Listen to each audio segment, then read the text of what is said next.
Hello दोस्तों। कैसे हैं आप लोग? उम्मीद करता हूँ आप सभी लोग अच्छे होंगे। दोस्तों, आज मैं आपके लिए लेकर आया हूँ एक क्लास 11th का चैप्टर जिसका नाम है सिल्क रोड। और ये क्लास 11th की हॉर्नबिल में दिया गया है। जो हॉर्नबिल एक बुक है उसमें ये चैप्टर दिया गया है और इसके राइटर हैं निक मिडल्टन। दोस्तों, निक मिडल्टन एक ज्योग्राफर हैं। मतलब ये एक जगह से दूसरी जगह जाने में बहुत इंटरेस्ट रखते हैं। इन्होंने नई नई जगहों पर जाकर नए नए रिसर्च किए हैं और नए नए प्लेसेस को इन्होंने खोजा है। ये एक ऐसे राइटर हुए हैं जो कभी एक जगह नहीं टिकते हैं। तो दोस्तों, आज की जो कहानी है निक मिडल्टन की, ये एक जर्नी है। ये पूरी जर्नी इन्होंने इसमें क्या देखा, इन्होंने क्या महसूस किया, इनके क्या एक्सपीरियंसेस रहे, ये उस बारे में बताने वाले हैं।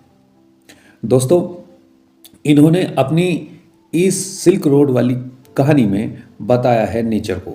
नेचर के बारे में बहुत अच्छे से डिस्क्रिप्शंस दिया है।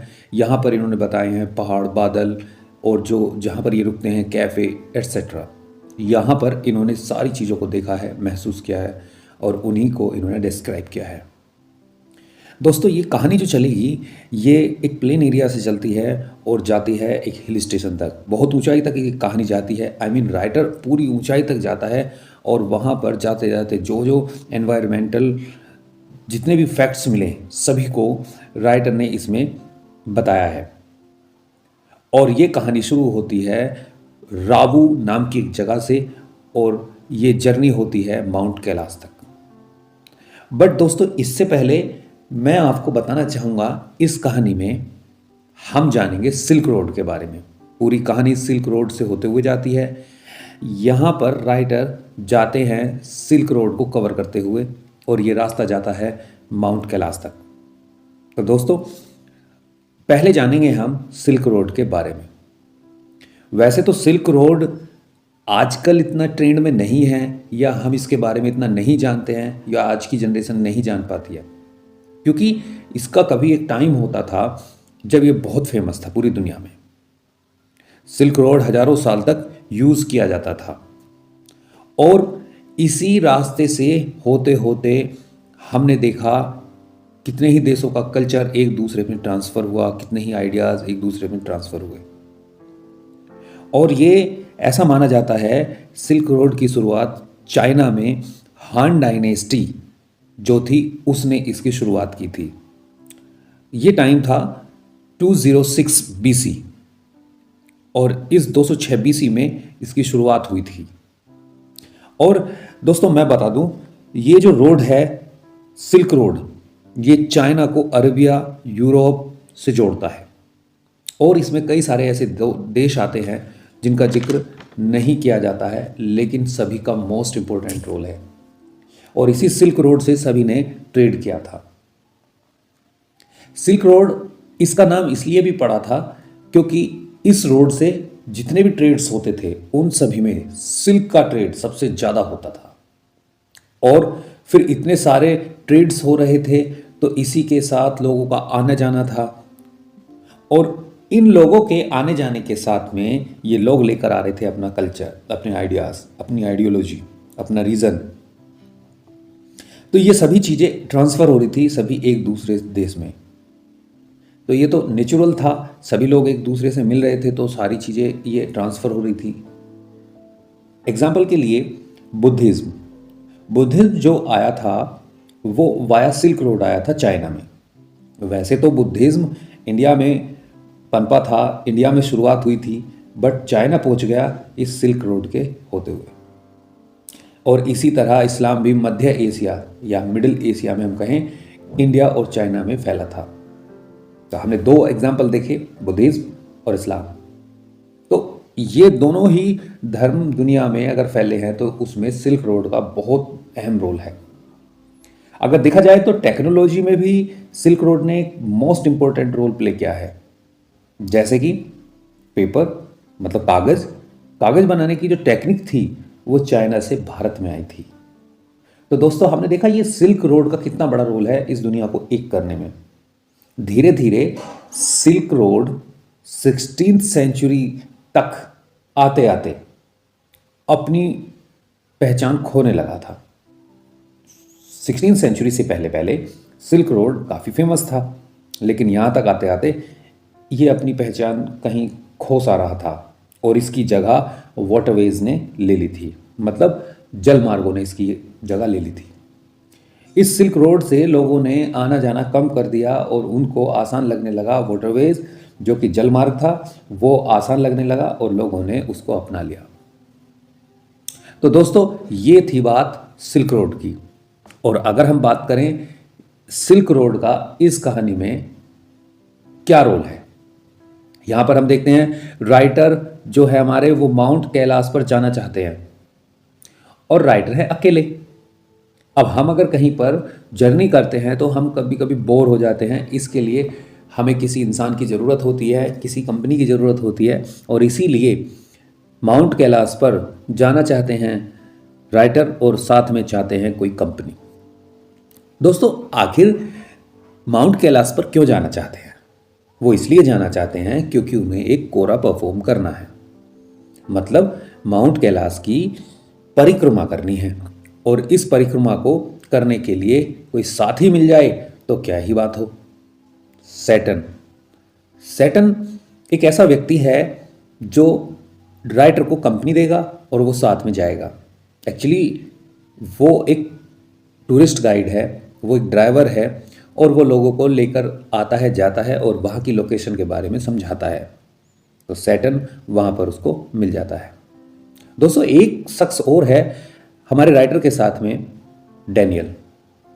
ये तीन लोग इस यात्रा को साथ में शुरू करते हैं और धीरे धीरे कैसे इसमें निक मिडल्टन अकेले रह जाते हैं। सबसे पहले शुरुआत होती है रावू से। रावू नाम की एक जगह है और वहां पर एक लामो नाम से एक लेडी होती है और वो एक फेयरवेल के टाइम पर जब यहाँ पर राइटर रुकते हैं तो यहाँ से वो आगे बढ़ते हैं तो लामो उन्हें एक शीप स्किन कोट देती है। शीप स्किन एक कोट होता है, लॉन्ग स्लीव्स होती हैं उसमें, और उसको वो गिफ्ट कर देती है और राइटर उसको ठंड से बचने के लिए साथ में लेकर चलते हैं, पहन लेते हैं। अब यहाँ पर जब आगे चलते हैं तो आगे जाकर रास्ते में सैटर्न से हमारे राइटर पूछते हैं मैं कैसा लग रहा हूँ। तब सैटर्न कहते हैं तुम एक ड्रोग्बा जैसे लगते हो। मतलब ड्रोग्बा मतलब होता है एक नोमैडिक, जो वहाँ की एक ट्राइब्स होती है उसके लिए वर्ड यूज़ किया जाता है। वहाँ के जो नोमैडिक पीपल होते हैं, वहाँ के जो लोग होते हैं, उन्हें ड्रोग्बा कहते हैं। अब ये कार में होते हैं, ये कार में डैनियल होते हैं, राइटर होते हैं एंड सैटर्न होते हैं। दोस्तों यहाँ तक आपको कहानी समझ में आ रही होगी, आई होप। रोवू नाम की जो जगह है ये प्लेन एरिया है। यहाँ पर ग्रास है, एनिमल्स हैं, ये दिखाई देते हैं आपको। कुछ एनिमल्स वहाँ पर घास चर रहे हैं और ये इस पूरे नज़ारे को देखकर आगे बढ़ते हैं। और फिर जैसे जैसे आगे जाते रहते हैं, गाड़ी इनकी चल रही होती है तो आगे जाते हैं, आगे देखते हैं एक डस्टी एरिया शुरू हो जाता है और वहाँ देखते हैं कि वहाँ बहुत सारे गधे उनको दिखाई देते हैं। वो सारे के सारे जंगली गधे हैं और वो सारे जंगली गधे ऐसा जैसे मान लो वो लड़ रहे हों, भाग रहे हों, दौड़ रहे हों, जिसकी वजह से बहुत ज़्यादा धूल उड़ रही है।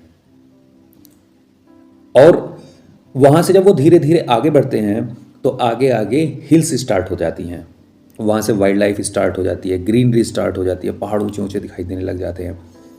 ये हरियाली भरे पहाड़ होते हैं, यहाँ पर ये जंगली एरिया दिखाई देने लगता है और वहाँ पर कुछ नोमैड्स भी दिखाई देते हैं। वहाँ के जो लोग होते हैं वो दिखाई देते हैं, वहाँ की जो ट्राइब्स होती है वो दिखाई देती है और वो जो ट्राइब्स है, नोमैड्स जो होते हैं, वो उनको ग्रीट करते हैं। वहाँ पर राइटर देखते हैं कि वो जो नोमैड्स हैं उनके वहाँ पर कुछ शीप्स भी हैं और ये शीप्स जो है ना इनकी कार से डर जाते हैं और वहाँ से आगे बढ़ते बढ़ते फाइनली वे एक वैली में पहुँचते हैं। यहाँ पर ये देखते हैं, यहाँ पर जो नदी है, इस वैली में एक नदी है, यहाँ पर जो नदी है वो बर्फ़ से रुकी हुई है और वैली में जैसे जैसे ये जाते रहते हैं तो हाइट पे बढ़ते चले जाते हैं। जैसे जैसे ये ऊपर चढ़ते हैं वहाँ पर गहरी गहरी खाई इनको दिखाई देती हैं, काफ़ी डर लगता है, काफ़ी ऊंचाई पर ये पहुँच रहे होते हैं। वहाँ पर काफ़ी पत्थर भी दिखाई देते हैं, ये काफ़ी ठंडा इलाका होता है, बर्फ़ पड़ रही होती है यहाँ पर और वो देखते हैं कि वहाँ पर जो बड़े बड़े पत्थर दिखाई दे रहे हैं उनके नीचे भी बर्फ़ जमी हुई है। यहाँ पर निक मिडिल्टन को सांस लेने में प्रॉब्लम हो रही होती है। वो थोड़ा सा प्रॉब्लम फेस करते हैं और नाक और कान में प्रेशर फील करते हैं, उनको बहुत दिक्कत महसूस होती है। और जैसे जैसे इनकी गाड़ी चल रही होती है तो इनको खाई दिखाई देती है और ये कई बार डर से जाते हैं। और अचानक से सैटर्न अपनी कार रोकता है और यहाँ पर काफ़ी बर्फ़ होती है। ये देखते हैं कि इनकी जो कार है वो स्लिप हो रही है और उसे बचने के लिए क्या करते हैं, सैटर्न कार से उतरते हैं और वहाँ से मिट्टी खोद कर उस मिट्टी को आगे डालते हैं जहाँ पर इन्हें अपनी कार आगे आगे चलानी है। क्योंकि दोस्तों जो बर्फ़ है वहाँ पर, जो स्नो है, वो बर्फ़ इतनी चिकनी है कि गाड़ी के टायर फिसलने लगते हैं। तो उस प्रॉब्लम से बचने के लिए यहाँ पर सैटर्न मिट्टी डालते हैं ताकि गाड़ी चलने में आसानी हो जाए। अब डैनियल, राइटर एंड सैटर्न जो कि इनका ड्राइवर है, ये सभी लोग पहुंच जाते हैं 5110 मीटर की ऊंचाई पर और फिर आगे आगे बढ़ते हैं। फिर ये पहुंच जाते हैं 5400 मीटर की ऊंचाई पर और यहाँ पर और ज़्यादा दिक्कत होनी शुरू हो जाती है। इनको सांस लेने में काफ़ी दिक्कत होती है और ये बीच बीच में अपने आप को मेंटेन करने के लिए पानी पीते रहते हैं, बार बार पानी पीते हैं। और ऐसे ही आगे बढ़ते बढ़ते ये 5510 मीटर की ऊंचाई पर चले जाते हैं। और वहाँ जैसे जैसे इनकी गाड़ी चल रही होती है तो वहाँ पर इनकी गाड़ी का जो फ्यूल टैंक है उसके अंदर का फ्यूल काफ़ी हिलने लगता है और वो इवेपोरेट होने लगता है। तो यहाँ पर आगे जाकर राइटर और निक मिडिल्टन ये तय करते हैं क्यों ना हमें इसका लिड खोल देना चाहिए और वो फ्यूल टैंक का लिड खोल देते हैं ताकि और आने वाली प्रॉब्लम से बच जाए। और इस तरह से ये 5515 मीटर की ऊंचाई पर पहुंच जाते हैं। और आगे दोस्तों ये जब पहुंचते हैं तो ये ईस्ट वेस्ट हाईवे पर पहुंच जाते हैं जो कि रास्ता है ल्हासा से कश्मीर का। यहाँ से रास्ता इनको क्लियर दिखाई देने लगता है। अब यहाँ पर इतना चलने के बाद में जो इनका फ्रेंड होता है डैनियल, वो वहाँ से ल्हासा के लिए वापस चला जाता है। अब ये आगे जाना ठीक नहीं समझता है। आगे जैसे जैसे चलते जाते हैं तो यहाँ पर आते आते इनकी गाड़ी का टायर पंक्चर हो जाता है और यहाँ पर जो सैटर्न है वो गाड़ी का टायर चेंज करते हैं और गाड़ी को फिर से चलाना स्टार्ट करते हैं। आगे आगे बढ़ते हैं और मानसरोवर झील को ये देखते हैं। यहाँ पर देखने लायक जो व्यूज़ होते हैं उसको देखकर ये बहुत खुश होते हैं। और वहाँ पर एक बहुत ओल्ड बिल्डिंग होती है, बहुत पुरानी बिल्डिंग होती है, उसमें कैफ़े होता है और ये दोनों वहाँ पर चले जाते हैं। ये जो लेक मानसरोवर है यहाँ का जो व्यू है इसका इन्हें व्यू इस कैफ़े से दिखाई देता है और ये यहाँ पर कॉफ़ी पीते हैं। और इन सब के बाद में राइटर दार्जिलिंग पहुंचते हैं और ये टाइम होता है 10:30। यहाँ पर राइटर बहुत प्रॉब्लम महसूस करते हैं और यहाँ पर इन्हें कोल्ड हो जाता है, जुकाम हो जाता है।